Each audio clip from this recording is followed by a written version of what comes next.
ఈ నెల 4వ తేదీన అర్ధాంతరంగా నిలిచిపోయిన నగరపాలక సంస్థ సాధారణ కౌన్సిల్ సమావేశాన్ని తిరిగి కొనసాగించాలని గుంటూరు నగర మేయర్ కావటి శివనాగ మనోహర్ నాయుడు విజ్ఞప్తి చేశారు. బ్రాడీపేటలో గురువారం పార్టీ శ్రేణులతో మేయర్ సమావేశమయ్యారు. ఈ నెల 14న కౌన్సిల్ నిర్వహించాలని కమిషనర్కి లేఖ రాసినప్పటికీ స్పందించలేదని అన్నారు. తాము అధికారంలో ఉన్నప్పుడు సంక్రాంతి సంబరాలను పార్టీలకు అతీతంగా అందరినీ ఆహ్వానించామని గుర్తు చేశారు. వైసీపీ గుంటూరు జిల్లా అధ్యక్షులు అంబటి రాంబాబు మాట్లాడుతూ టీడీపీ కనుసన్నల్లో కమిషనర్ పనిచేస్తున్నారని, ఆయన పద్ధతి ఇలానే కొనసాగితే భవిష్యత్తులో ఇబ్బందులు ఎదుర్కోవాల్సి ఉంటుందని హెచ్చరించారు. ఎమ్మెల్సీ లీలాపిరెడ్డి మాట్లాడుతూ మేయర్ 14 నెలల పాటు అధికారంలో ఉంటారని విషయాన్ని కమిషనర్ గ్రహించాలని హితో పలికారు. కార్పొరేటర్లు, పార్టీ నాయకులు ఈ కార్యక్రమంలో పాల్గొన్నారు. అసందర్భమైనటువంటి సందర్భము లేకుండా కమిషనర్ గారు ఆ రోజు సభని వాకౌట్ చేస్తూ కనీసం నాకు సమాచారం అందించకుండా మరి అర్ధాంతరంగా సభని వదిలిపెట్టి ఆయన అర్ధాంతరంగా బయటికి వెళ్ళిపోవడం జరిగింది, దురుసుగా వ్యవహరిస్తూ. దాని తర్వాత కమిషనర్కి నేను 2 పర్యాయాలు నేను ఫోన్ ద్వారా ఆయన రిక్వెస్ట్ చేయాలని చెప్పేసి ఆయన్ని ఫోన్ చేయటం కూడా జరిగింది. ఆయన ఫోన్కి అయితే రెస్పాండ్ అవ్వలేదు.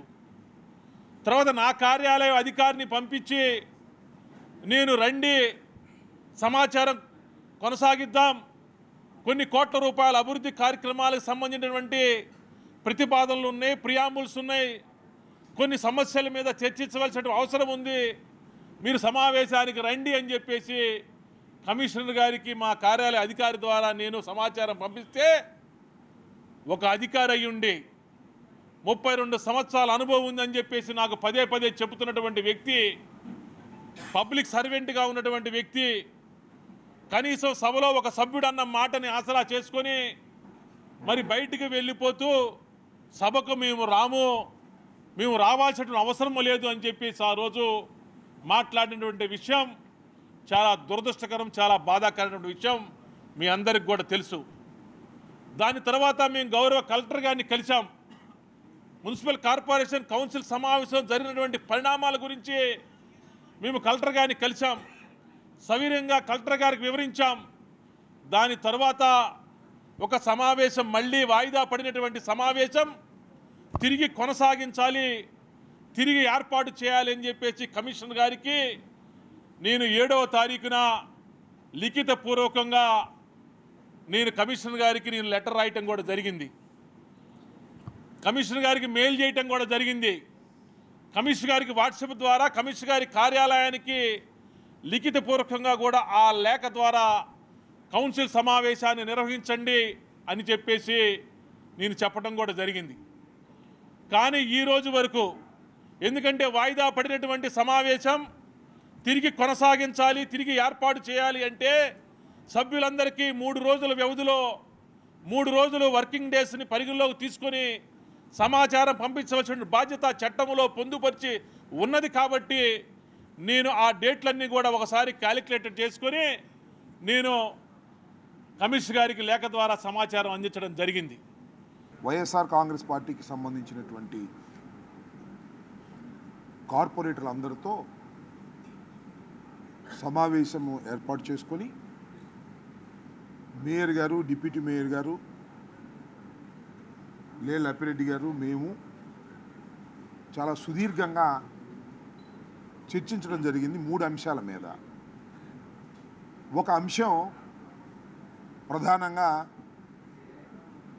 గుంటూరు మున్సిపల్ కమిషనర్ చట్ట వ్యతిరేకమైన విధానాల పట్ల నెంబర్ 1. నెంబర్ 2, మున్సిపల్ కమిషనర్ అవినీతి పట్ల 9,24,00,00,000 రూపాయలు బుడమేరు వాగు పొంగిన సందర్భంగా డ్రా చేసి వారికి ఇచ్చినట్టుగా రాసి ఆయన స్వాహా చేశాడనేటువంటి ఆరోపణ. 3వది, మేయర్ గారు కౌన్సిల్ మీటింగ్ని వేయవలసిందిగా ఆదేశిస్తే ఆదేశాలను పక్కన పెట్టడం, మేయర్ గారు ప్రమేయం లేకోకుండా సంక్రాంతి సంబరాలు జరపటం. మాకు ఆశ్చర్యం వేసింది. మాకు కూడా 30-40 సంవత్సరాలు రాజకీయ జీవితం ఉంది. ఎవరో ఈ కమిషనర్ నాకు అర్థం కాదు. ఈయన సూపర్ పవరా నాకు అర్థం కాల. కమిషనర్ మన పైనుంచి దిగొచ్చాడా? ఈ has to act according to the act. చట్ట ప్రకారం ప్రవర్తించవలసినటువంటి ఒక కమిషనర్ ఒక సూపర్ శక్తిగా అన్నిటికీ అతీతమైన వాడిలాగా యాక్ట్ చేయటాన్ని మా సమావేశం పార్టీ తీవ్రంగా ఖండిస్తుంది. రెండో అంశం, ఆయన అనుకుంటున్నాడేమో 3 సంవత్సరాలే తాను ఉంటాడు, తర్వాత రిటైర్డ్ అయిపోతాడు అని. అయ్యా కమిషనర్ గారికి నేను మీడియా ముఖంగా చెప్తున్నా, అయ్యా గౌరవనీయులైన కమిషనర్ గారు, మీరు చేసే అక్రమాలు అవినీతులు నోట్ అవుతున్నాయి. మీరు రిటైర్ అయిపోయినా ఎక్కడున్న చట్టం మిమ్మల్ని లాక్కొచ్చి నిలబెడుతుంది, గుర్తుపెట్టుకోమని మనం చేస్తున్నా. ఇవాళ తెలుగుదేశం పార్టీ అధికారంలో ఉంది కాబట్టి వారు మిమ్మల్ని సపోర్ట్ చేసి మీ చేత చట్ట వ్యతిరేకమైన కార్యక్రమాలు చేయించితే తర్వాత ఇరుక్కునేది మీరు. 3 సంవత్సరాలు అయిపోయింది, నేను రిటైర్ అయిపోతాను, వెళ్ళిపోతాను, సాపాసంగా సర్దుకుని అనుకుంటున్నామేమో. చట్టం మేము రిటైర్ అయినా లాక్కొస్తుంది, గుర్తుపెట్టుకోమని మనం చేస్తున్నాం. What is this? నాకు అర్థం కాలేదు. ఏమండి, కార్పొరేషన్ తరపున సంక్రాంతి సంబరాలు జరుగుతుంటే మేయర్ ప్రమేయం ఉండదా? మేయర్ని పిలవరా? మేయర్కి నోటీస్ ఇవ్వరా? అయ్యా మీరు రండి పాల్గొండి అని మీరే చేసుకుంటారా? ఎక్కడి నుంచి దిగొచ్చావా కమిషనరు? నాకు అర్థం కాలా. చాలామంది కమిషనర్ చూసాం, చాలామంది ఐఏఎస్ ఆఫీసర్లు చూసాం. మేము ఇట్లా ప్రవర్తించేటటువంటి కమిషనర్ని మేము ఎక్కడ చూడాలి. ఆయన డైరెక్ట్ ఐఏఎస్ఓ లేకపోతే ప్రమోట్ ఐఏఎస్ఓ నాకు తెలియదు. కార్పొరేషన్ సంబంధించి 16 దశాబ్దాలు పైగా మున్సిపాలిటీ ఉన్నప్పుడు కానీ మున్సిపాలిటీగా ఉన్నప్పుడు కానీ కార్పొరేషన్గా రూపాంతరం చెందినటువంటి పరిస్థితుల్లో కానీ అనేక రాజకీయ పార్టీలు అధికారంలో కొనసాగినటువంటి పరిస్థితుల్లో కూడా మున్సిపాలిటీలో కానీ కార్పొరేషన్లో కానీ ఏ పార్టీకి సంబంధించినటువంటి వ్యక్తులు ఎన్నికైనటువంటి పరిస్థితుల్లో కూడా ఇటువంటి దౌర్భాగ్యమైనటువంటి పరిస్థితులు ఇప్పటి వరకు కూడా గుంటూరు ప్రజానికం చూసినటువంటి పరిస్థితి లేదు. మొట్టమొదటిసారిగా ఎన్నికైనటువంటి కౌన్సిల్ని అవమానపరిచే రీతిలో, కౌన్సిల్ని అవమానపరచడం అంటే 10 లక్షల మంది జనాభా గల గుంటూరు ప్రజలందరినీ కూడా అవమానించినట్లుగానే వైఎస్ఆర్ కాంగ్రెస్ పార్టీ భావిస్తూ ఉంది.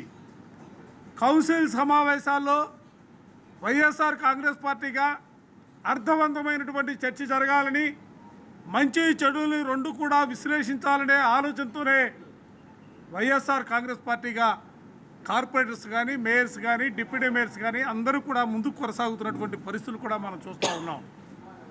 ప్రశ్న అడిగితే ప్రశ్నకు జవాబు చెప్పలేనటువంటి పరిస్థితుల్లో చరిత్రలో ఎప్పుడూ లేని విధంగా కమిషనర్ వాకౌట్ చేయటం, అధికారులు ఆయనతో పాటుగా నడిచి వెళ్ళటం అనేది చాలా తీవ్రమైనటువంటి కార్యక్రమంగా అందరూ కూడా భావిస్తున్నటువంటి పరిస్థితులు. అందుకనే ఈరోజు వైఎస్ఆర్ కాంగ్రెస్ పార్టీ యావత్తు కూడా కౌన్సిల్లో మా కార్పొరేట్లు కానీ మేయర్ కానీ, ఎందుకంటే గుంటూరు నగరాన్ని అభివృద్ధి పథంలో తీసుకెళ్లాలనే ఆలోచనతో సంపూర్ణమైనటువంటి మెజార్టీ ఉన్నప్పటికి కూడా కేవలం మొండి వైఖరితోనూ అభివృద్ధి కార్యక్రమాలను అడ్డుకోవాలనే ఆలోచన ఏమాత్రం కూడా చేయకుండా గుంటూరు నగరం అభివృద్ధి చెందాలా, అవసరమైతే వాళ్ళు చేసినటువంటి ప్రతి ప్రతిపాదనలు కూడా అడ్డుకోగలిగినటువంటి శక్తి ఉంది సంఖ్యాపరంగా.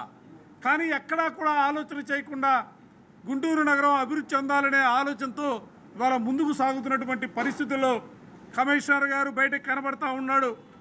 కమిషన్ వెనకాల వాళ్ళ అధికార పార్టీకి సంబంధించినటువంటి అనేక మంది నాయకులు కుట్ర చేసి కౌన్సిల్ని అబాసు పాలు చేయాలనే ఆలోచనతో వాళ్ళు చేస్తున్నటువంటి ప్రయత్నాల్ని తిప్పికొట్టే ప్రక్రియలో ఇవాళ కార్పొరేటర్స్తో వైఎస్ఆర్ కాంగ్రెస్ పార్టీ సమావేశమైంది.